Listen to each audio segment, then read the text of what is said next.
లక్ష పాడి రైతు కుటుంబాల సంస్థ కరీంనగర్ డైరీ. కరీంనగర్ డైరీ పాలు మరియు పాల పదార్థాలు ఆర్డర్ చేసిన వెంటనే మీ ఇంటి వద్దకే కరీంనగర్ డైరీ యాప్ ని డౌన్లోడ్ చేసుకోండి.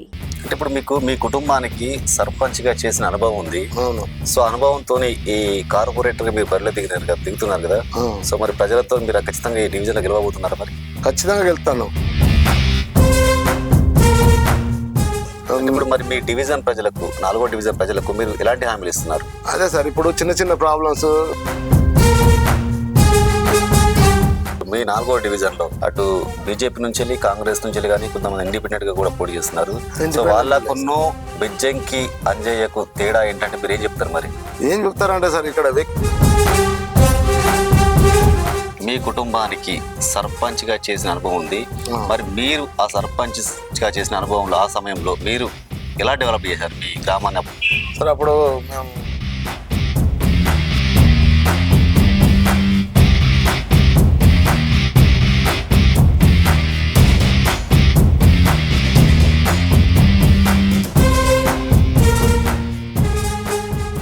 చాలా మంది ఇప్పుడు ఎలక్షన్లప్పుడు చాలా హామీలు ఇస్తారు. అవును, మేము ఇది చేస్తాం అది చేస్తాం అంటూ తర్వాత ప్రజలను పట్టించుకోవడం కూడా ఉండదు. మరి మీరు ఇచ్చే హామీలకు ఖచ్చితంగా మీ డివిజన్ కట్టుబడి ఉంటారా? బీజేపీ కాంగ్రెస్ హోరాహోరీగా ప్రచారం చేస్తుంది. మరి వాళ్ళని తట్టుకొని మీ డివిజన్ లా ఈ డివిజన్ పై మీ జెండా ఎగరవేస్తారా? మరి ఖచ్చితంగా ఎగరేస్తాం సార్. మీ డివిజన్ ప్రజలకు మీరు ఏం చెప్పదలుచుకుంటున్నారు? మా డివిజన్ ప్రజలకు సార్, కరీంనగర్ 4వ డివిజన్ బీఆర్ఎస్ పార్టీ కార్పొరేటర్ గా బెజ్జంకి అంజయ్య బరిలో ఉన్నాడు. ప్రస్తుతం అన్న మనతో పాటు ఉన్నాడు. అన్నని అడిగి మరిన్ని విషయాలు తెలుసుకుందాం. అన్న నమస్కారం. నమస్కారం సార్. ప్రచారం ఎలా జరుగుతుంది? మీరు ఇంటింటికి వెళ్ళినప్పుడు ప్రజల నుంచి వెళ్ళి మీకు స్పందన ఎలా వస్తుంది? నేను 4th డివిజన్ నుంచి పోటీ చేస్తానా అంటే, మాకు ఎస్సీ జనరల్ అయినప్పటి నుంచే నువ్వైతేనే బాగుంటుందిరా బాబు, నువ్వు ఉండు అని చెప్పి 4th డివిజన్ ప్రజలు మమ్మల్ని నువ్వు పోటీ చేయాలి ఖచ్చితంగా, ఏ పార్టీ నుంచి అయినా సరే అని నన్ను కోరితే నేను బీఆర్ఎస్ పార్టీ సెలెక్షన్ చేసుకొని నేను బరిలో ఉన్నాను. నేను 4th డివిజన్లో దుర్షేడ్ కానీ గోపాల్పూర్ కానీ తిరిగితే ప్రజలు నువ్వే గెలుస్తావు బిడ్డ, నువ్వే గెలుస్తావు, నీకే ఉంది గెలుపు అని చెప్పడం జరుగుతుంది. మేము ఇప్పుడు ప్రజలలోకి తిరగంగా చిన్న చిన్న సమస్యలు ఉన్నాయి. పోల్స్ వేయాలి, సిటీ లైట్లు కరెక్ట్ లేవు, మోరీలు ప్రాబ్లం ఉన్నది. ఇక్కడ మెయిన్ హైవే రోడ్డు రాజీవ్ రహదారి పైన నీళ్లు పోతున్నాయి, మోరీ లేదు, ఆ మోరీ కట్టాలని చెప్పి అన్నారు. ఇక్కడ నూతన్ నగర్లో డ్రైనేజీలు లేవు. వాస్తవంగా చాలా ఇబ్బంది అవుతుంది. అది మా ఎమ్మెల్యే గారి దృష్టికి కూడా తీసుకుపోవడం జరిగింది, చెప్పడం జరిగింది. నేను గతంలో కూడా 2001 నుంచి 2006 దాకా బెజ్జంకి లలిత అంజయ్య సర్పంచ్గా చేసినాము. నాకు గతంలో అనుభవం ఉన్నది. ఊరు డెవలపింగ్ ఏ విధంగా చేసుకోవాలనే దాని మీదనే కాన్సెప్ట్ చేసి ఊరిలో వాడవాడల సీసీ రోడ్లు కానీ మోరీలు కానీ, అప్పుడు MNP గ్రాంట్ నుంచి వాట్సాప్లో బావి కూడా తవ్వడం జరిగింది. సీసీ అప్పుడు శ్రమదానం కింద, టీడీపీ గవర్నమెంట్ శ్రమదానం కింద అంబేద్కర్ రోడ్డు పర్మిషన్ చేసి సీసీ రోడ్లు సైడ్ డ్రైన్ కట్టడం జరిగింది. అంటే ఇప్పుడు మీకు మీ కుటుంబానికి సర్పంచ్ గా చేసిన అనుభవం ఉంది. అవును. సో అనుభవంతో ఈ కార్పొరేటర్ గా మీరు బరిలో దిగుతున్నారు కదా. సో మరి ప్రజలతో మీరు ఖచ్చితంగా ఈ డివిజన్ లో గెలవబోతున్నారా? మరి ఖచ్చితంగా వెళ్తాను. 4th డివిజన్ ప్రజలు బీఆర్ఎస్ పార్టీకి బ్రహ్మరథం పడతారు. వాస్తవంగా నువ్వే గెలుతావు అని చెప్పి అంటారు. నాకు కూడా ఆ ధీమా ఉన్నది. ఖచ్చితంగా గెలుతాను, అధిక మెజార్టీతో గెలుతాను, అంత సందేహం లేదు. ఇప్పుడు మరి మీ డివిజన్ ప్రజలకు, 4వ డివిజన్ ప్రజలకు మీరు ఎలాంటి హామీలు ఇస్తున్నారు? అదే సార్, ఇప్పుడు చిన్న చిన్న ప్రాబ్లమ్స్, సిటీ లైట్లు కరెక్ట్ లేవు, మోరీ సైడ్ రైళ్ళు కరెక్ట్ లేవు అని చెప్పడం జరిగితే, ఇప్పుడు ఇంతకుముందు గ్రామ పంచాయతీగా ఉండే, ఇప్పుడు నగరపాలక సంస్థ అయింది. దీనికి ఇప్పుడే కొత్తగా అయింది. మనది దుర్షేడ్ గోపాల్పూర్ కార్పొరేషన్లో కలిసింది. ఇప్పుడు దీనికి మనం నిధులు తీసుకొచ్చి వర్క్ చేద్దాము, బాగా ప్రాబ్లం లేదు. ఈ నూతన్ నగర్లోనే మోరీలు లేవు, చాలా దుర్భరమైన అది ఉన్న దోమల విడద ఉన్నది, అవి పరిష్కరిస్తామని కూడా చెప్పడం జరిగింది. ఓకే, ఇప్పుడు మీ 4వ డివిజన్ లో అటు బీజేపీ నుంచి వెళ్ళి, కాంగ్రెస్ నుంచి వెళ్ళి కానీ కొంతమంది ఇండిపెండెంట్ గా కూడా పోటీ చేస్తున్నారు. సో వాళ్ళకున్న బెజ్జంకి అంజయ్యకు తేడా ఏంటంటే మీరు ఏం చెప్తారు? మరి ఏం చెప్తారంటే సార్, ఇక్కడ వ్యక్తిని కూడా చూస్తారు సార్. గతంలో నాకు రాజకీయంగా అనుభవం ఉన్నది. ఆయన ఈ అంజయ్ అనే క్యాండిడేట్ అయితేనే వర్క్ చేయగలుగుతాడు, ప్రజల్లో నాటకపోయిండు, నమ్మకం ఉన్నది అనేది ప్రజల్లో ఖచ్చితంగా ఉన్నది. అదే రకంగా వాళ్ళు చెప్పడం జరిగింది, నేను బరిలో ఉండడం జరిగింది. అదే ధీమాతోటి నేను గెలుస్తున్నాను కూడా చెప్తున్నా, గెలుస్తున్నాం కూడా సార్, అందులో సందేహం లేదు. మీ కుటుంబానికి సర్పంచ్ గా చేసిన అనుభవం ఉంది, మరి మీరు ఆ సర్పంచ్ గా చేసిన అనుభవంలో ఆ సమయంలో మీరు ఎలా డెవలప్ చేశారు మీ గ్రామాన్ని, అప్పుడు గ్రామాలను? సార్ అప్పుడు మేము 2001 నుంచి 2006 దాకా బెజ్జంకి లలిత అంజయ్ గారు సర్పంచ్ గా చేసినాము. అప్పుడు 24 hours కరెంట్ లేకుండే సార్, వాస్తవంగా 7 గంటల కరెంట్ ఉండే. ఆ 7 గంటల కరెంట్లో నీళ్లు లేవు సార్, నీళ్ళు లేకపోతే బావి తవ్వడం జరిగింది. అప్పుడు బావి తవ్వించినాము, పైప్ లైన్ కూడా వేసినాం సార్ అక్కడ మల్లన్న టెంపుల్ కాడికి వెళ్ళి, అది చేసినాము. మా అయ్యమ్మలే పోషమ్మ గుడి శిథిలావస్థలో ఉంటే పోషమ్మ గుడి కూడా నిర్మాణం చేసినాం సార్. అప్పుడు ఇక్కడ మా ఎస్సీ వాడలో కూడా రాజరాజేశ్వర టెంపుల్ కూడా శిథిలావస్థలో ఉంటే దాన్ని కూడా నిర్మాణం చేయడం జరిగింది. సీసీ రోడ్లు వేసినాం. పిల్లల భవిష్యత్ కొరకు అంగన్వాడీ కేంద్రాలు కూడా 2 చేయడం జరిగింది. ఇక్కడ శ్మశాన వాటిక కూడా కట్టడం జరిగింది సార్, మొన్ననే కట్టినాం. అది గతంలో తీర్మానం ఇచ్చినాం, అక్కడ అవసరం లేని కాడ కట్టిర్రు, అవసరం ఉన్న కాడ కట్టలేదు సార్. ఇప్పుడు మొన్ననే రీసెంట్లీ శ్మశాన వాటిక నిర్మాణం కూడా చేయడం జరిగింది. చాలా చేసినాం సార్. ఎమ్మెల్యే గారు మంచి విల్లింగ్ ఉండే ఊరుని డెవలప్ చేయాలని చెప్పి అది చేసినాం, పనులు కూడా బాగానే చేసినాం సార్. అంటే చాలా మంది ఇప్పుడు ఎలక్షన్లప్పుడు చాలా హామీలు ఇస్తారు, అవును, మేము ఇది చేస్తాం అది చేస్తాం అంటారు, తర్వాత ప్రజలను పట్టించుకోవడం కూడా ఉండదు. మరి మీరు ఇచ్చే హామీలకు ఖచ్చితంగా మీ డివిజన్ కట్టుబడి ఉంటారా సార్? మేము గవర్నమెంట్ కాంగ్రెస్ గవర్నమెంట్ ఉంది సార్. అప్పుడు కేసీఆర్ ప్రభుత్వం 10 సంవత్సరాలు పరిపాలించారు, వాళ్ళ చెప్పిన హామీలు ఇచ్చిర్రు. అంటే మొత్తం చేయకపోవచ్చు, కొన్ని అయితే చేసిర్రు, కొన్ని కాదు ఎక్కువ చేసిర్రు, 1-2 తప్పవచ్చు.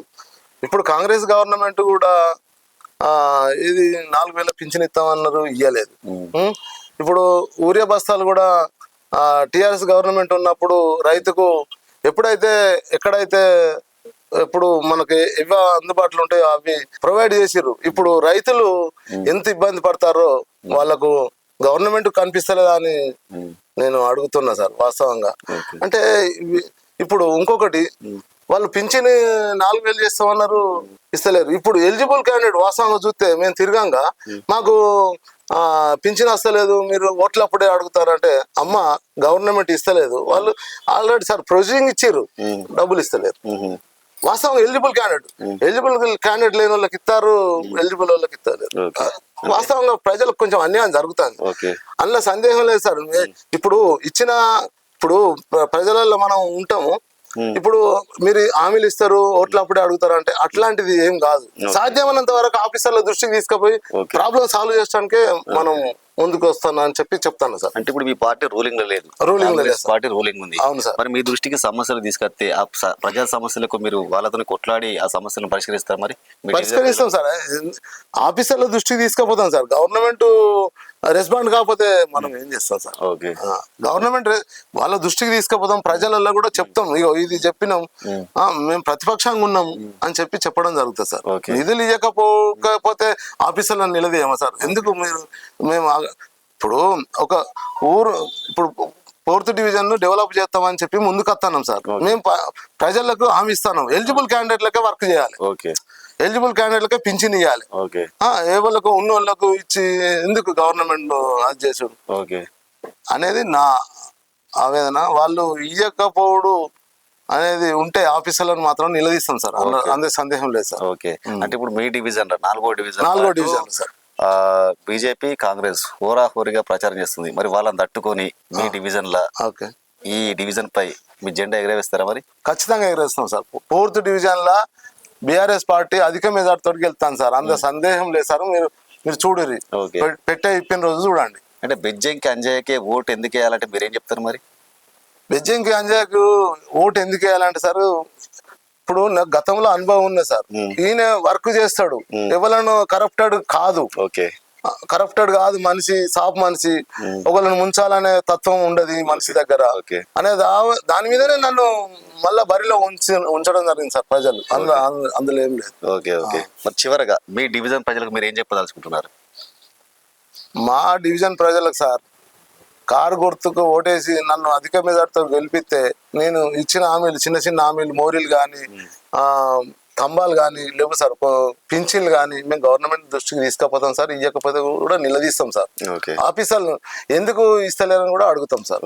అందులో సందేహం లేదు సార్. మేము ఖచ్చితంగా కారు గుర్తు ఓటేసి గెలిపేయాలని ప్రజలను కోరుతున్నాం సార్. Okay, right. ఇప్పుడు కరీంనగర్ 4వ డివిజన్ లో 3 అభ్యర్థులు బరిలో ఉన్నారు. హోరాహోరీగా ప్రచారం జరుగుతుంది. మరి ఈ డివిజన్ లో గెలుపు ఎవరిని వరిస్తుందో సరే ప్రజల మాట్లాడి తెలుసుకుందాం. అలా చెప్పండి, ఈ డివిజన్ లో మాది 4th డివిజన్ సార్. ఎవరు విజయకేతనం ఎగరబోతున్నారు? మీరు ఎవరికి పట్టం కడతారు సార్? విజయకేతనం అంటే బీఆర్ఎస్ తో ఉంటుంది సార్.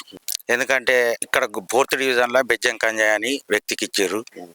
ఆయన ఇంతకు ముందు కూడా సర్పంచ్గా చేసిండు. 2001 నుంచి 2006 దాకా సర్పంచ్గా చేసిండు. 5 సంవత్సరాల గ్రామాన్ని చాలా అభివృద్ధి చేసిండు. ఇప్పుడు సీసీ రోడ్ కానీ, డ్రైనేజ్ కానీ, ఇప్పుడు మా వ్యవస్థల శివుని గుడి కాడ కానీ, స్తంభాలు కానీ ఎన్నో గ్రామాల్లో అభివృద్ధి పనులు చేసిండు. మాకు కూడా ఏదైనా ఆపద సంపద అంటే ఫోన్ చేస్తే కూడా ఏ రాత్రి అయినా వచ్చి ఆయన ఉన్న దాంట్లో ఇక ఇది ఉన్న తమ్మి అని చెప్పి ఎంతోమంది కూడా సాయం చేయడం జరిగింది. మేము చదువుకునే రోజుల్లో కూడా మా క్యాస్ట్ సర్టిఫికెట్లు, ఇన్కమ్ సర్టిఫికెట్లు ఇవ్వంటే కూడా ఆయన పని వదులుకొని ఎంఆర్ఓ ఆఫీసుల చుట్టూ తిరిగి పనులు వదులుకొని కూడా మాకు తెచ్చిచ్చిన రోజులు ఉన్నాయి. అవన్నీ కూడా మేము గమనించినాం. గ్రామంలో పోషమ్మ గుడి కూడా ఆ అభివృద్ధి కొరకు ప్రయత్నం చేసిండు. మాకు అప్పుడు నీటి కొరత బాగుండే సార్ 2000 నుంచి. అప్పుడు కూడా గ్రామంలో నాకు తెలిసి ఒక 2 నెలలు నిద్రాహారాలు మానేసి అక్కడ దగ్గరుండి బావి తవ్వించి పైప్ లైన్ వేసి గ్రామంలో నీటి సరఫరా చేస్తానికి ఎంతో కృషి చేసాడు. మేము దగ్గరుండి చూసినాం, గ్రామ ప్రజలు కూడా చూసారు. ఇప్పుడు మీ ఓటు ఎవరికి అంటావు? ఖచ్చితంగా మా ఓటు 100కు 100% బీఆర్ఎస్కు బెజ్జం కంజయ్ 4th డివిజన్ నుంచి మేము అత్యధిక మెజార్టీతో గెలిపించుకుంటాం. మా మంచి చెడులు ఆయన ఇన్నేళ్ల సంధి చేసిండు. మాకు అభిమానం అంటే అంజయ్యదే. ఇంకొకటి దీనికి మాకు కేసీఆర్ బీఆర్ఎస్ పార్టీ అభిమానం మాకుంది. ప్లస్ మా గంగుల కమలాకర్ అన్న నాయకత్వంలో మేము కొన్నేళ్ల సంది పనిచేస్తాను కార్యకర్తలుగా. కమలాకర్ అన్న కూడా మా గ్రామంలో మా గ్రామాన్ని కాదు నియోజకవర్గాన్ని ఎంతో అభివృద్ధి చేసిండు అన్న వచ్చి నుంచి. అంతకుముందు ఈ గ్రామాలు ఏటి అభివృద్ధి లేవు. గంగుల కమలాకర్ అన్న ఎప్పుడైతే ఎమ్మెల్యే గెలిచిండో అప్పటి నుంచి ఈ నియోజకవర్గం అంతా అభివృద్ధి అయింది. అది అందరికీ తెలిసిన విషయమే. మాకు ఒక ధైర్యం ఉన్నది. మాకు బీఆర్ఎస్ పార్టీ అంటే అభిమానం ఉన్నది. కమలాకర్ అన్న నాయకత్వం వల్ల మేము పనిచేసినాం. మాకు అభిమానం ఉంది. అన్నచ్చ నుంచి నియోజకవర్గం అభివృద్ధి అయింది. మా గ్రామం 100కు 100% అభివృద్ధి అయింది. కాబట్టి మేమంతా బీఆర్ఎస్కి వేసి బెజ్జం కంజయ్ని గెలిపించుకుంటాం. మాకు ఆ నమ్మకం ఉన్నది. దయచేసి మీకు కూడా చెప్తున్నా ప్రజలరా, బీఆర్ఎస్ నుంచి 4th డివిజన్ బెజ్జం కంజయ్ని అత్యధిక మెజార్టీతో గెలిపించుకొని 4th డివిజన్ అభివృద్ధి చేయాలని కోరుకుంటున్నా.